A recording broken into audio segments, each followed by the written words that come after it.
training like that. Okay, Bruchim Abayim to our special friends from South Fallsburg.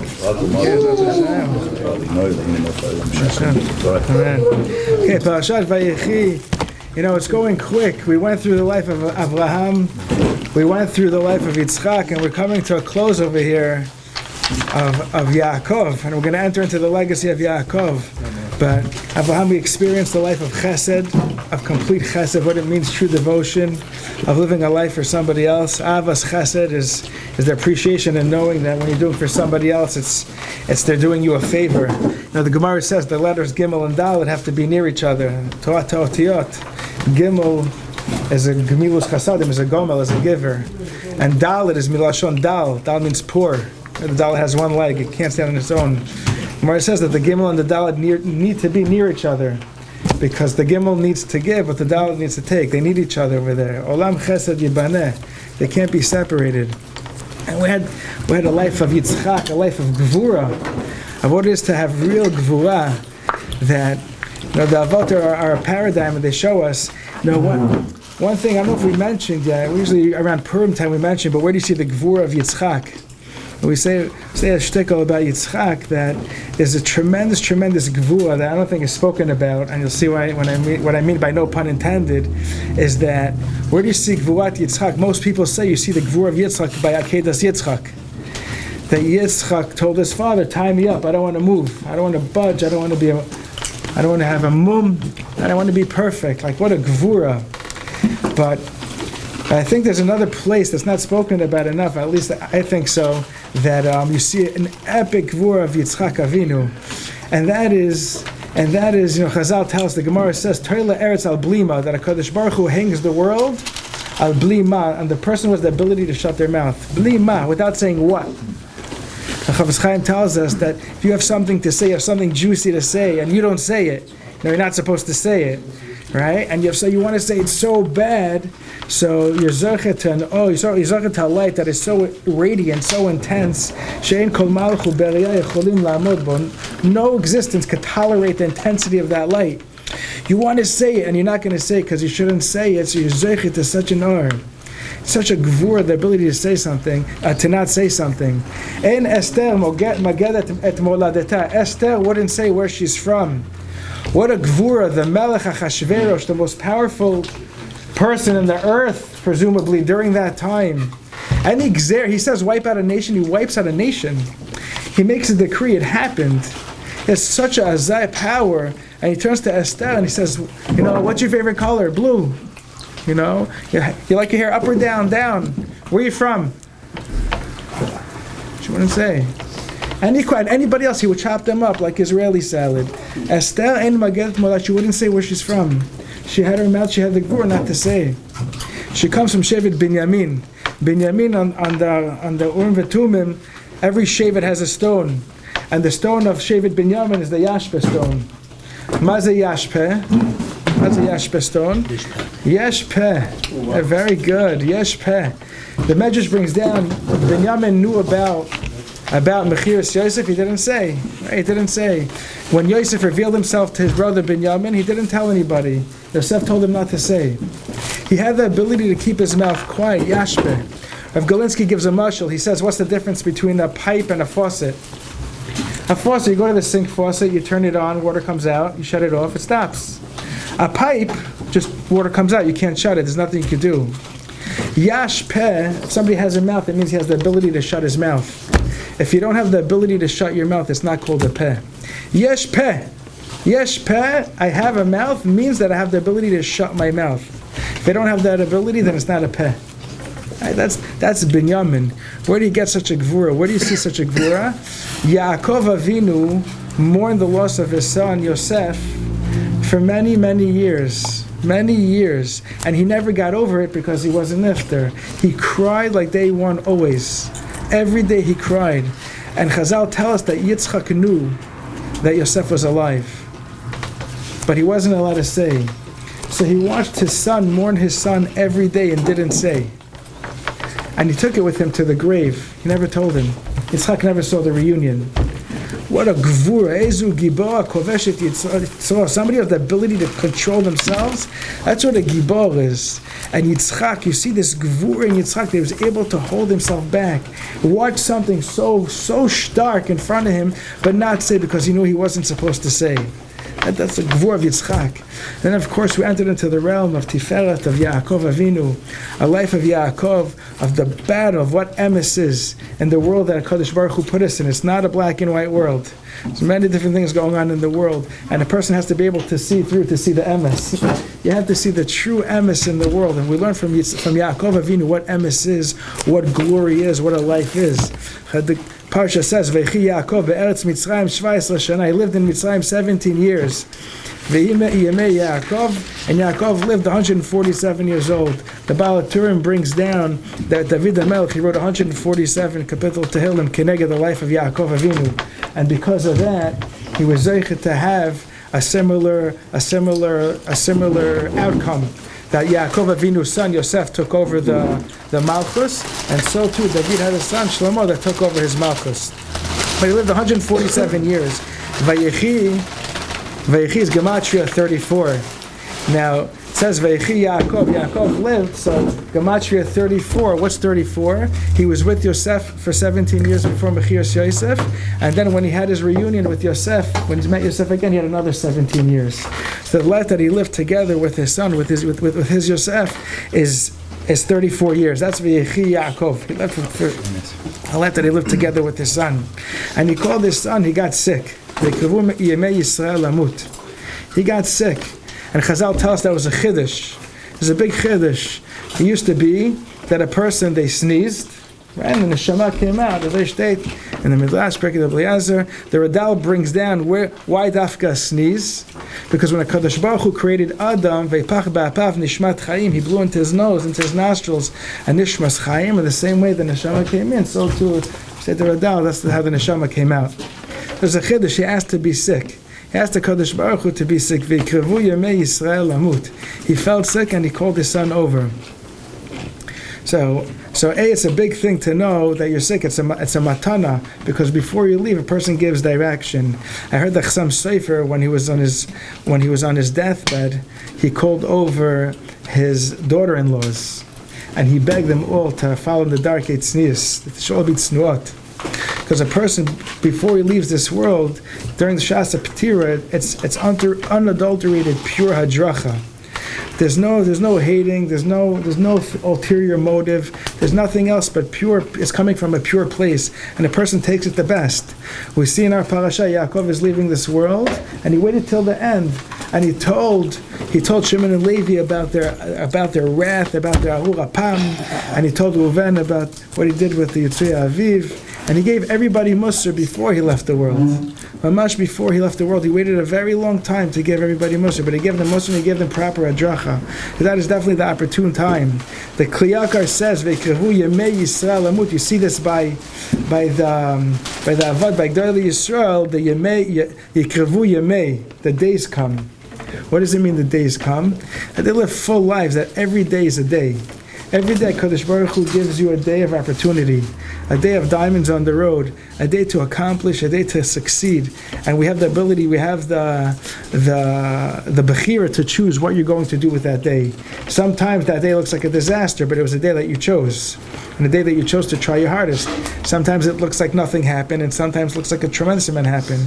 Doesn't make a difference what happens. Rahman Ali Babai. You try, you do. The days came to greet him. Every day was fulfilled. Every day was a full day, and the days came to greet him. Right? Chazal tell us that a person is nifter on their birthday, right? Because it's full years, it's full days, and you'll see. Not going to talk about it now, but you'll see. You'll have stories of some gedalim that you see they weren't nifter on their birthday. You know what happened, but in very very short. Rav Shimshon Pincus had the same Maisa when he was in yeshiva, and everybody left for Bein Hazmanim, for Pesach Bein Hazmanim, and nobody cleaned the dorms. They had a shaila if you had to clean the dorms, you know, because did they do mechiras chametz? Did they sell the chametz? You didn't know what was going on. But lemaisa, it's a big task to clean everybody's. Especially today, we have like better technology, you know, than they did in previous generations. It used to be, you know, when we were growing up in dorms, a sandwich maker was an iron. You know what I mean? Like, you just, everybody utilized what they had, you know, and that was also a microwave, and that also made your coffee. As long as you don't start a fire, you leave it in the water for long enough, you know, it'll heat everything up.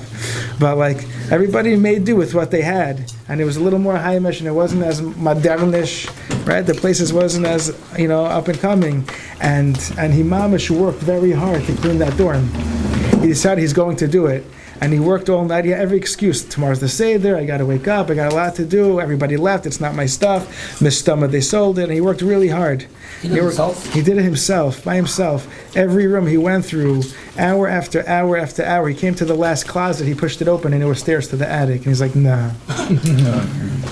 Like chaliyat. And the Maisa, he did it.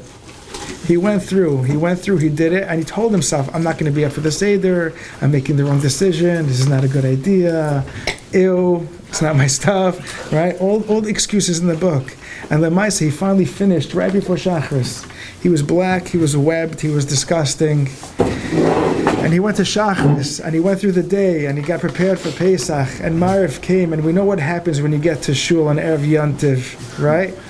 Right? Somebody asked the Rav, Erev Sukkot, asked the Rav, isn't the Rav worried about Lifnei Iver because it's Erev Sukkot and the Rav's going to give a drasha and then everyone's going to fall asleep and it's going to turn out that they're sleeping outside of the sukkah, right? When Sukkot starts, it's very hard. You know, gravity on the eyes is very hard on Erev, and it was mamish kicking in, and he said the Seder started and a light went into him that was so powerful. He felt enlightened, elated, and he was vigorously on fire, and he was petrified when Yontav was ending that it's going to go away. And he said it never left him his whole entire life. That fire never left him his whole entire life. When was he nifter? He was nifter Erev Pesach. Your birthday is when you become. It's when you're born. Irrelevant. You come to the world, you do things, you'll have people, you see, oh, he didn't die. Your birthday is the day you become. You become. Yaakov, his days came, every day was a day. All his days came, and all his days came to greet him. He says, Al tikberuni b'Mitzrayim, don't bury me in Mitzrayim. He told his son, don't bury me in Mitzrayim, don't bury me here. Get me out of here. Right? Rashi brings, Kriyaka, others, they all bring a few reasons why not to bury me here. Number one, well, first of all, I belong in Marat Machpelah. Okay, I don't want to go through the whole Gilgal, the whole, the rollout all the way down to Eretz Yisrael. Second of all, I don't want them to make me an avodah zarah. Why would they make me into avodah zarah? Because he already saw by Makas Kainim, all the dirt, all the ground turned into kinim. And if you look into Midrashim, it's a little bit more intense. You have kinim that were large, and it was around 2 to 4 amos of, I think it was 2 amos at least of kinim. So you're talking about almost 4 feet. Little kids drowning in lice, and people and adults, and however tall you were, it's not a thing. You were not sitting, you're not lying down. They were big, it was not comfortable. But when all the dirt turned to kinim, so then everybody saw everybody was buried underneath. And the Gemara tells us in Baba Basra that Yaakov Avinu's body didn't decay. He was a shalim. Shalim. And we're going to see that body shalim after all those years of being buried. They're going to turn him into avodah zarah. That he didn't want either. He told me, get me out of here. He told his son, get me out of here. So Yosef says, I'll get you out of here, Ta. And he says, Hishavali, swear to me. I want you to swear to me. So Frek the Kasha, like Yosef said, he'll do it. He'll take care of business. He ran the country.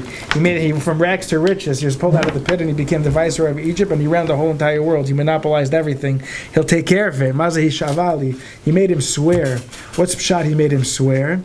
So the Medrash says that when Yosef was in the bow, before he got pulled out of the pit, the Gemara says that Gabriel came and he taught him Shivim Lashon. He taught him 70 languages. Yeah, I guess they had a better program than today. But he taught him 70 languages in the pit. Now, the way it was is that Paro sat on top, and it was a sprach to know languages. And for every language you knew, the higher up, another step, you got up to go stand and talk to Paro. He sat all the way on the top. There were 70 stairs, and every language you knew, you got up. People knew 3 languages, 5 if you're impressive. How high do you get? But Lemaisa, it's a move, because people sit above, they show an authority. It makes you feel inferior. I'm sure you guys were never in court, but if you go to, if you're in court, the judge sits higher up and you're down. You go to a boss, you go for a job interview, they have all these strategies, the handshakes, they're on top. They sit you lower. They sit in a higher chair, and you sit lower, you feel inferior. So Paro, our tall friend, he wanted to sit, right? He wanted to sit on a very, very, very, thank you, Phil. He wanted to sit in a very high place, and every language you knew, you got closer. But Lemaisa, so the Medrash says that Yosef got there, and he said, hi, hola, I don't know, whatever it is, right? Until he got all the way up. And then when he got to Paro's face, he said, Shalom Aleichem. And Paro said, What's meintes? No, he said, what is that? He's like, what is that? And he goes, what's the matter? You don't know Lashon HaKodesh? And Paro grabbed him. He's like, I want you to swear to me that you're not going to tell anybody. I don't want anyone to know that you know more than me. He said, swear to me. So Yosef swore to him, he's not going to tell anybody. Now came when Yaakov Avinu died, and Yosef said, it's time, I have to take, my father asked not to be buried in Mitzrayim, and the rule was nothing left Mitzrayim. If an animal left Mitzrayim, they'd cut the placenta out, because it's nothing leaves Mitzrayim, nothing reproduces out of Mitzrayim, nothing left Mitzrayim. In fact, Yaakov Avinu, they wanted him there. They were Meshabech, they understood who he was. When he came, the famine stopped. There's supposed to be another 5 years of the famine. He came in Shana Beis, and the famine stopped then. They understood who he was. He gave Paro a bracha that you come to near the water and the water rises. Right? Bracha for the Rav. And they understood who he was. They wanted to bury him. They wanted to keep him there. They didn't want to take him out. He's like, no way. Yosef came to Paro and he said, I have to take out my father. My father said, I have to bury him out of Mitzrayim. He said, absolutely not. Yosef said, I swore to my father. He said, do a Taras Nadarim. Right? Do a Taras Nadarim, get rid of your shvur. He's like, if I get rid of my shvur, I'm going to get rid of all my shvuot. And I'm going to tell everybody you're inferior to me. He's like, okay, so, Yeshua, you can make sure.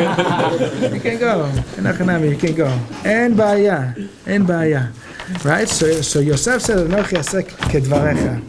Now Chazal says, so the Psukim say that when he called Yosef, he told him that I know you're upset at me. That's Zion. He says, Vani bevoi mi Padan, when I came from Padan, meta alai Rachel. Rachel Yomam Adain, Be'eretz Canaan, B'derech, on the way. Ba'od kivrat ha'aretz lavo Efrata v'kbara sham b'derech. Right, which is Bet Lechem. And I know you're upset at me. He says, I know you're upset at me. Rashi brings down, he says, I know you're upset at me, but ayadati sheyesh belibcha alai. I know you're upset at me. I know in your heart you're upset at me. Because I could have brought her, she's right there. I didn't bring her into Israel, I didn't take her to Mount Machpelah. I know you're upset. Avada lecha. But you should know that al pi dibu, I did it because HaKadosh Baruch Hu told me to do it. Because in the future there's going to be a galus. Nevaz Radan is going to make a galus. He's going to come and the old Klal Yisrael is going to go through galus and they pass by Kever Rachel, pass by Mama Rachel. And they're going to cry by the caver, and Rachel's going to come out of the caver and daven to Hashem. Rachel mevakal b'nei. Rachel's going to cry over her kids, and HaKadosh Baruch Hu is going to hear her cries. He's going to hear her cries, right? And he's going to help Klal Yisrael. It's going to be for us there. The Midrash brings down during that time when Menashe put an avodah zarah in the Heichal. So HaKadosh Baruch Hu was obviously fuming, and right, everybody's trying to calm him down. Rachel Imenu comes out. And she goes, Ribono Shel Olam, who's more forgiving, Basar V'dam or you? I didn't have to wait for a response for that. And she goes, I gave away my spouse. I was supposed to marry Yaakov. I gave it to Leah. And not only that, I gave her the Simanim. Right, it's a pagam in a relationship. Klal Yisrael, they put avodah zarah in the Beis HaMikdash. It's a pagam in a relationship. If I could forgive, you could forgive. And Hashem says, Yafeh amartecha, beautiful. You said beautiful. Achel mevakal b'nei, b'schut Rachel imenu. But what's pshat? That, so what? Why can't they just daven to Rachel? Why can't they just call out to Rachel Imenu, Mama Rachel? Why can't they just call out to her and she hears them? Mina Shamayim, she'll hear the tefillah and she'll hear. Why do they have to put the caver there and they have to pass by the caver and go there? What's pshat? Why can't they just call out? Call out to Rachel Imenu, Mama, we're in a big tzar over here. We're going into Galus, we need you, we need your help. Right? Why did they have to pass by Dafka the caver? So I heard my brother-in-law abroad, he said, B'Shem his Rosh Kolon. He said, the Gemara says that Rabbi Chanina ben Dosa was known for his tefillah. He had incredible power of tefillah. And Rabbi Gamliel's son got sick, his child got sick, and they called Rabbi Chanina ben Dosa to daven, to be mispalel. And he had this incredible ability. Right? He knew. He davened and he knew if it was a good tefillah, he knew they'd make it. If he knew if it wasn't a geshmak tefillah, it was going to be not the best news. And the Gemara says that he put his head by his feet and he davened. What is he doing? He put his head by his feet and he davened. What is he doing? What does that mean? And he put his head by his feet and he davened. And then he had to answer. So he says that in Shemayim, it's a different world. In Shemayim, there's clarity in everything. There's no questions in Shemayim. In this world, we have questions. It's hard to know. It's hard to understand. We don't know what's going on. There's not a clarity to understand what's going on. But when you get to Shemayim, it's all clear. Every answer, every kasha, every difficulty, it's all very, very clear. Rav Birnbaum said, and his sons Levi, that what's pshat that HaKadosh Baruch Hu opened up the Shemayim by Akedas Yitzchak and the Malachim were crying. Right in the tears, the Malachei Rachamim, the angels of mercy, were crying. It went into Yitzchak's eyes, and he got blinder later on. Right, some say that's how he saw Esav, Derech Rachamim. He always saw him in a merciful light, the eyes of mercy. But what's pshat that Hashem opened up the heavens, and they were all watching, all crying, Mina Shemayim? What's pshat he opened up the heavens? Just watch. Why did Hashem have to open up the Shemayim for them to watch Mina Shemayim? Yeah, you hear the kasha? Just watch what's going on and feel for it. And he says because in Shemayim everything's clear, everything makes sense. It's just pashut. But when Hashem opened the Shemayim, they felt the nisayon. They felt the unclarity, like what in the world's going on? What am I feeling? What am I going through? Why do I have to do this? Does this make sense? Where am I coming? Just the whole picture of the nisayon, where it's not so clear, and there is a struggle, and there is an inner battle and an outer battle, and they felt what's going on, and then Afal Pikin on top of that, it was all going on. They started crying. Because now they felt what was real. He said, Rabbi Chanina ben Dosa, in Shemayim, it's clear why the kid's sick. Rabbi Gamliel, your son, why he's sick? It's very clear why he's sick and why he's going through what's going on. How can I even open up my mouth? It's very understood. A and Z and Aleph and Gimel and Dal and B, and we'll put them all together. It's pashut. It's pashut. This is the way it goes. This is a straight mechanic.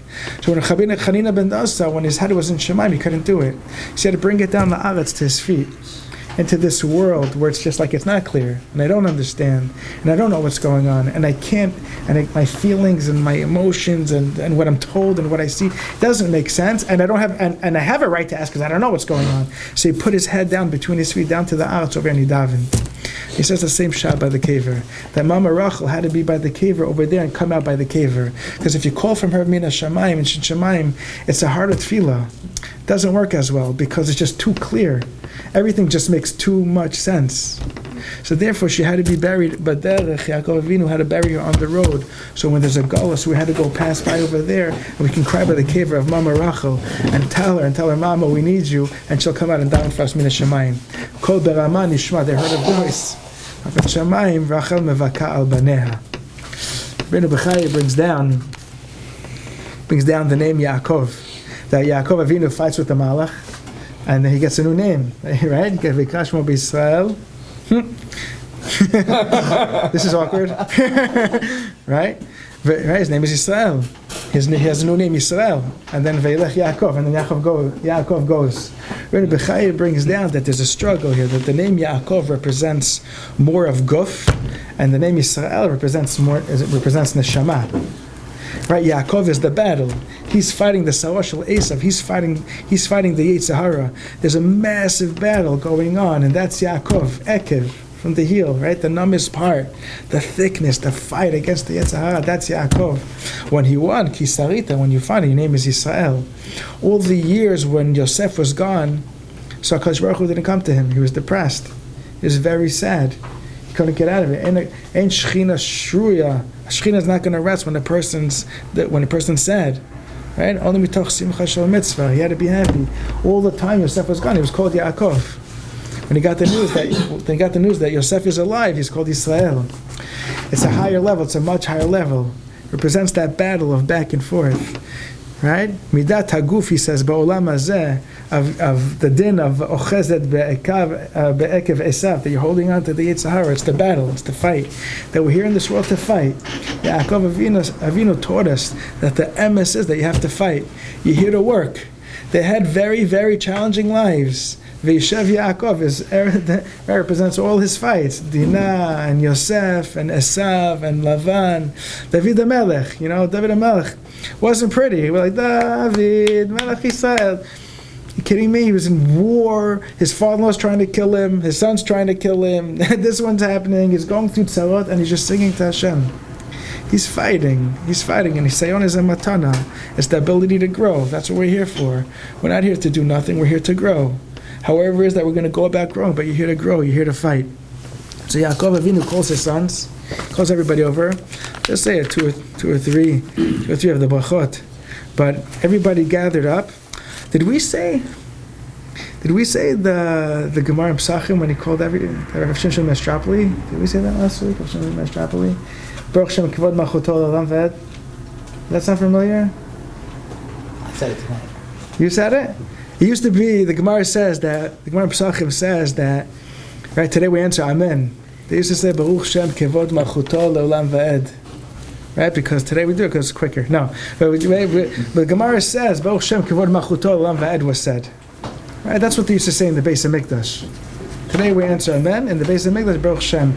Where's the first time you see this lashon of Baruch Shem Kavod Malchuto L'Olam V'Ed? Guys, this is wild. This is wild. Okay, where do the first time you see Baruch Shem Kavod Malchuto L'Olam V'Ed?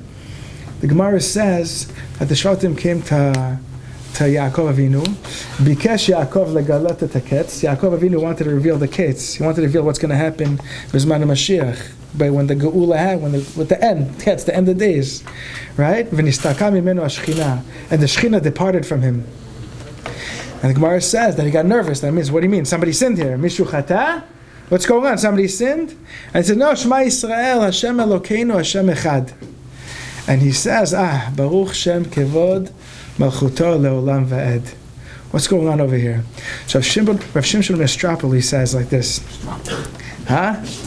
Rav Shimshon Mestropol. Very Halig. Listen to this, okay? A little hebejaic. Okay? When a person does an Aveira, nobody here knows of such a thing. But if a person does an Aveira, so it's kaviyachol, whatever it means, you're pogem, you're like blemish Hashem. Like one of the Shemot Hashem. Kaviyachol, you can't do anything to Hashem. But whatever this blemish means, you did something. Okay? It's pogem in something. By Mechiras Yosef, when they sold Yosef, so he says they were pogem in the Shem Ehyeh. Ehyeh Asher Ehyeh. That's the name of Geula.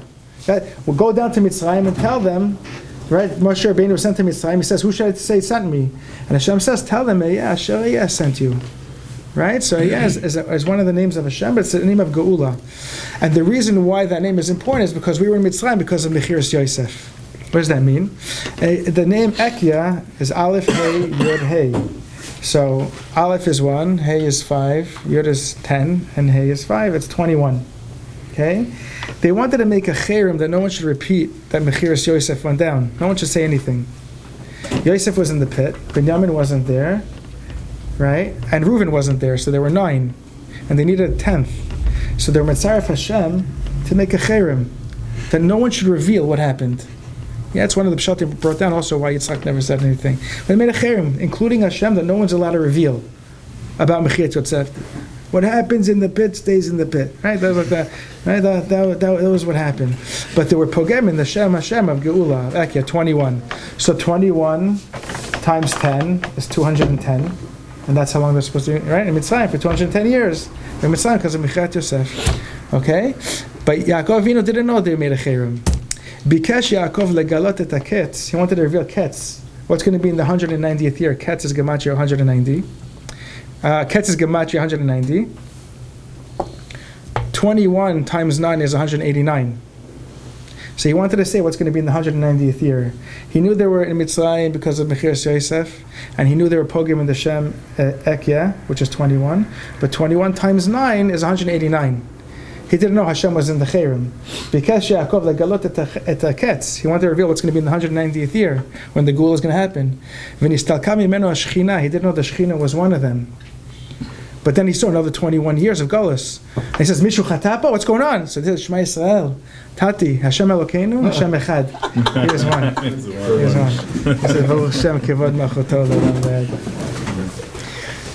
Okay, we can go more on there. There's HBG, there's fun stuff on it. Just a little bit, I can't help it, but just a little bit. Baruch Shem Kevod Malchuto L'Olam Va'ed is Rosh Tevot, Beishin Chaf Mem Lamed Vav.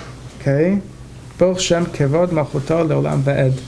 They're very special letters because those are the only letters that can attach to Hashem. Ba Hashem, La Hashem, Me Hashem, Mika Hashem. Those are the only letters that attach to Hashem. Those 6 letters. Beishin, Chaf, Mem, Lamed, Vav. Those are the only letters. By Mechiras Yosef, the only place where you have 6 aleph in a row in Tanakh is by Mechiras Yosef. Vayomru ish el achiv, the brothers said to each other, Vayomru ish el achiv aval, one second, Vayomru ish el achiv aval Hashem anachnu. Right? 6 aleph in a row. What shaykh is to alephs? Right? So in Torah to Otiyot, like we got accustomed to, like we mentioned before in the Torah of letters. So even in the form and the shape of the letters, this Torah, right? Beis looks like a bayit, right? V'chol etiyat betecha patoch le'ravacha. Your bayit should be open le'ravacha. Has a roof, has a wall, has a floor, and the door's open. Right? Your bayit should be open. Comes the gimel. The gimel's a guy, right? He has a neck, he has a head, he has 2 feet. He's a gomel. He's a giver. He's a doer. We said the dalet is poor, right? But nobody likes to take, so he's facing away from the gimel. But he's facing the hay. But the hay is really not, that hay is not Hashem. That hay is just the letter hay represents Olam Hazin, Olam Haba. But that letter hay is also the only letter you don't have to do anything to say.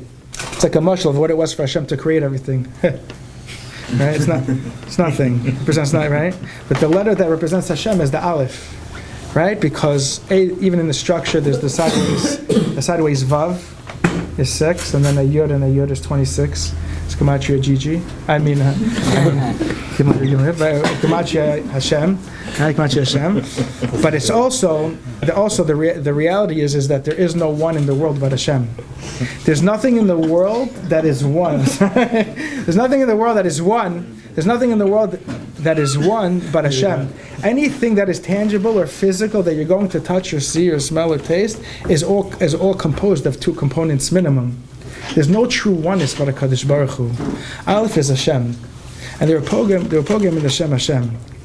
So when they're pogam in the Shem Hashem, right? So by Mechiras Yosef, Vayomru ish el achiv aval Hashem anachnu. So he creates. So Yaakov Avinu prepared that as a tikkun for Baruch Shem Kevod Malchuto Leolam Va'et to be mitaken the shemot that were nifgam.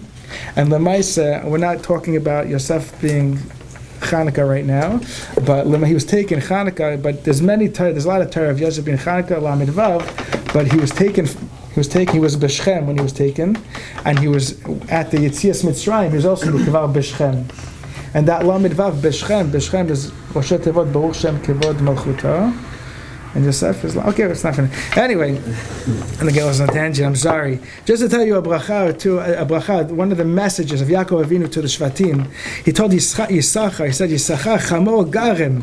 Yisachar. Right, Lem de Torah Chamor Ovetz Ben HaMishpatim V'Yar Menucha Ki Tov. You saw Menucha is good.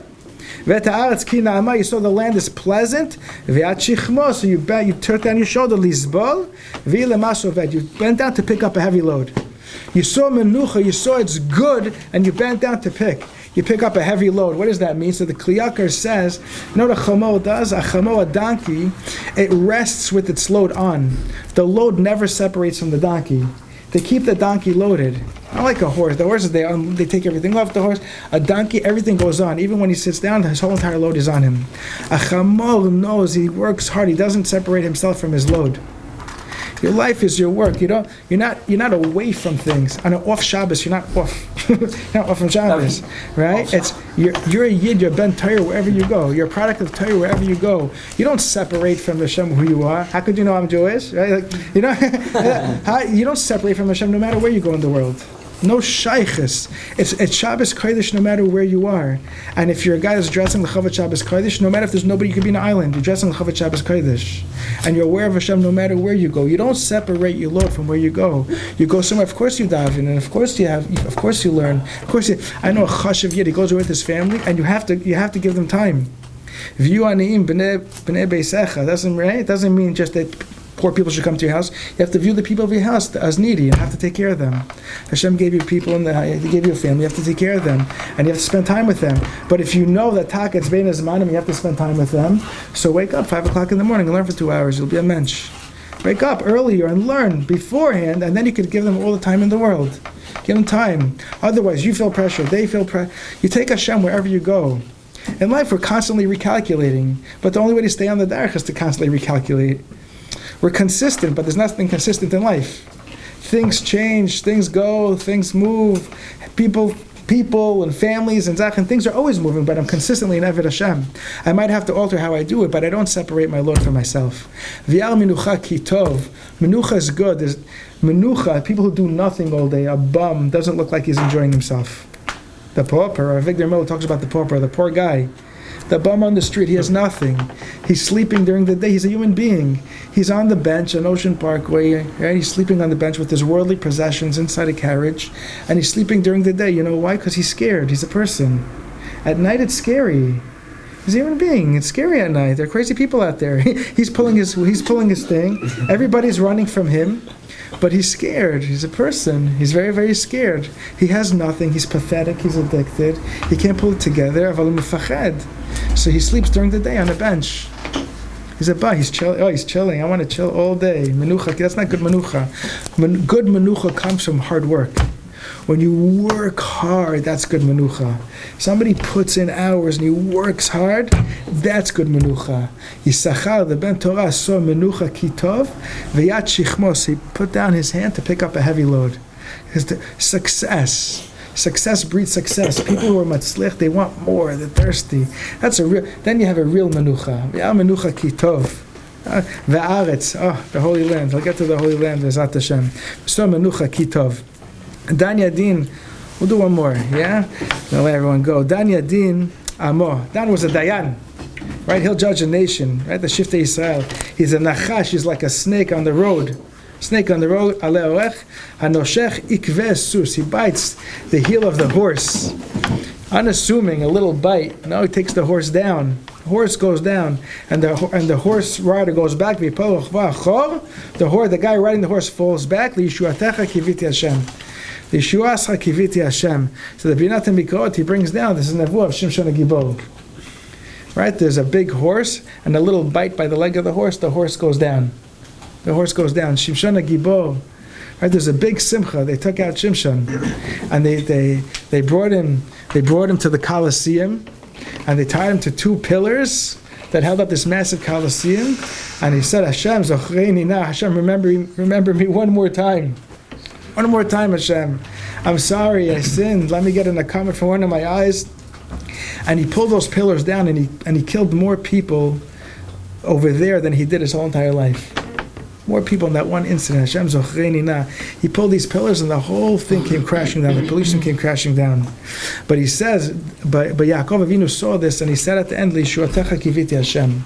One of the things is, especially when you're a judge and you're judging, so you could be scared. Lo tagu mipnei ish. You're not allowed to be scared of anybody. You're being a dayan. You could be being a judge. You could be swayed in many different ways. There are people out there that are very intimidating, very scary. People are powerful. People have connections. People have threats. People know how to talk. You're being a dayan for Hashem. Lo tagu mipnei ish. You can't be scared of anyone. Lagur means to conceal, like to be scared inside. I'm doing Hashem service right now. I have to be a dayan. I learned for this. I trained for this.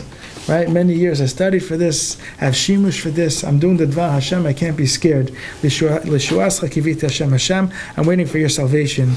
The Das Genim brings down, though, you might become too mighty. Shimshon was so mighty, he was knocking everyone down with the jaw of a donkey jawbone, and he's talking about mass armies knocking everybody down. And he felt the power. He felt the power, and he started being Mahalal himself, and the Kadosh Baruch Hu made it that all of a sudden he couldn't move. He was so thirsty, and he had to daven to Hashem, Hashem, I need you. I'm stuck. Lishuascha kiviti Hashem.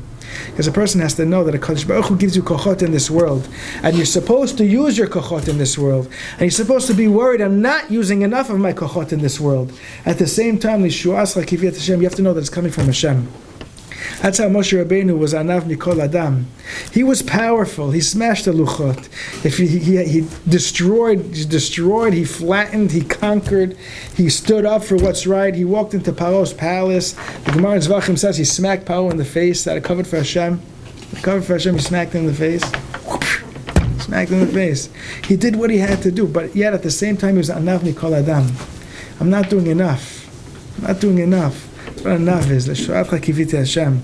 Zat Hashem we should all be zocher to learn from the ways of the Avot HaKadoshim, the ways of the Shvatim HaKadoshim, to learn from the Gvur that they had, the emes that they had, the glory that they had. We incorporate into our lives, and B'zat Hashem Azeh Atara Lishna, to bring the Keter Shem Shemayim to where it belongs. Amen. Baruch. Thank you very much.